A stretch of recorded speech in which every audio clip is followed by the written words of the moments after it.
They shall beat their swords into plowshares. It's carved into the wall outside the United Nations. Peace movements have quoted it for centuries. But when Isaiah first spoke those words, they were shocking. No Israelite thinker before him had dared to imagine that all nations would one day recognize Israel's God, that war itself would end, that the very fabric of nature, predator and prey, human and serpent, would be transformed. This wasn't a political platform. It was the birth of eschatology, and the idea that history has a destination, and it changed everything. To understand why Isaiah was revolutionary, we need to see what Israelite theology looked like before him. The tradition developed in 3 stages. In the earliest layer, the J source in Genesis, all humans once knew Yahweh but turned away. God chose one nation, Abraham's descendants, through covenant. The rest of humanity was essentially left behind. This is a theology of selection. God picks one people, and the story narrows to them. Deuteronomy takes this further with a more structured worldview. Right? In Deuteronomy chapter 4, Yahweh is Israel's God. But other nations have been legitimately assigned to other gods. The sun, moon, and stars are parceled out to the peoples of the world. It's a kind of theological partition. Each nation gets its deity, and Yahweh claims Israel. The world is divided, and that division is by design. And then Isaiah tears the partition down. With Isaiah, the partition collapses. Yahweh will make himself known to all nations. Universal recognition becomes the endgame of history. This is the full 3-stage arc. From one nation chosen while others are left behind, to nations assigned different gods, to all nations streaming toward one God. Isaiah doesn't just adjust the theology, he explodes it. When the scope shifts from national covenant to world redemption, let's see exactly how he does it. Here is the text, Isaiah chapter 2, verses 2 through 4.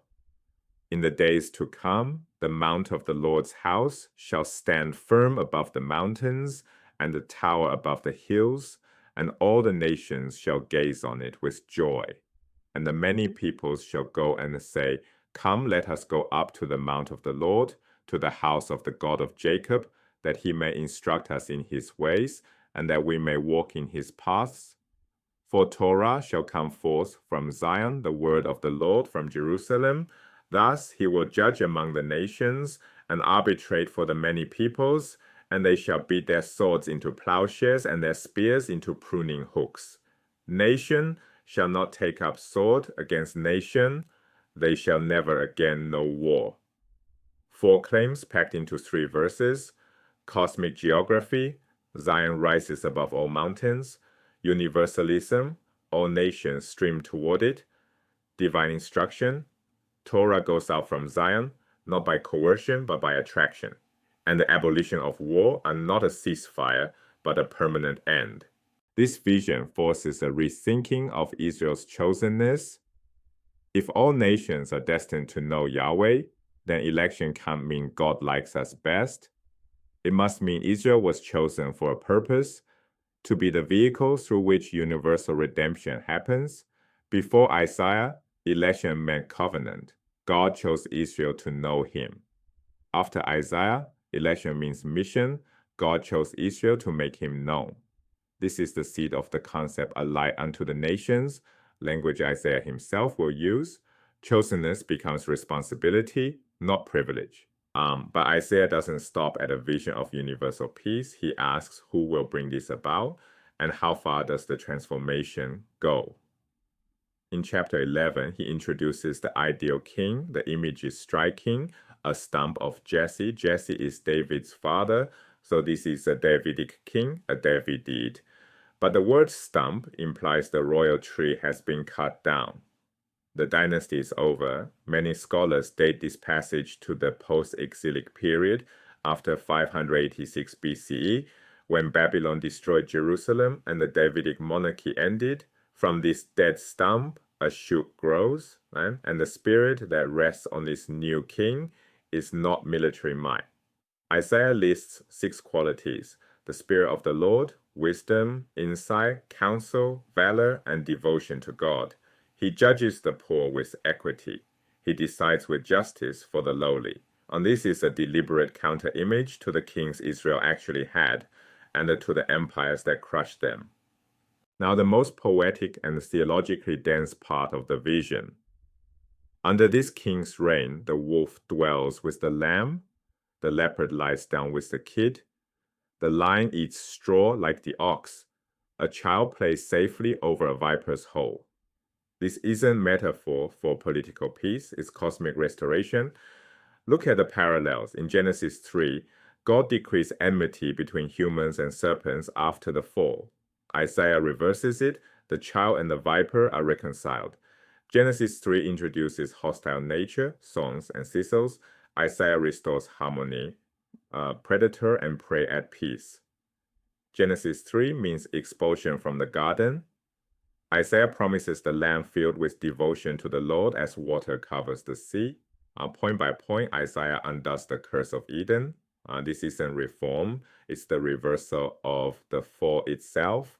Isaiah also envisions a highway for the dispersed people of Israel, a new exodus. The pattern echoes the original: slavery, then liberation, then journey through the wilderness, then arrival. But the scope expands. The original exodus freed one nation from one empire, right? Isaiah's new exodus gathers all the scattered from every direction, and all nations recognize God. Same structure, cosmic scale. The foundational narrative of Israel's identity is retold as a universal story. So what does all of this add up to? Isaiah's vision became the template for messianic hope across three religions. Judaism, Christianity, and Islam all inherit the idea that history has a purpose, that it moves toward justice and peace, that a righteous leader will inaugurate a new age. Even secular ideas of progress and utopia carry echoes of this eschatological framework. The belief that things can be fundamentally better, not just improved but transformed, traces back to this 8th century prophet standing in Jerusalem, imagining a future so different that nature itself would be unrecognizable. Consider the difference between hoping for a better political leader and hoping for eschatological transformation. Isaiah's vision isn't incremental improvement, it's a fundamental break in history. The structure of reality itself changes. When we use the phrase swords into plowshares, are we invoking that radical vision, or have we domesticated it into something safer, something merely political? Return to the UN wall. The words are carved in stone, but Isaiah's vision was never about monuments. It was about a future so different from the present that even nature itself would be unrecognizable. The wolf with the lamb, the child with the serpent. A world filled with knowledge of God like water covers the sea. That's not a political slogan. That's eschatology.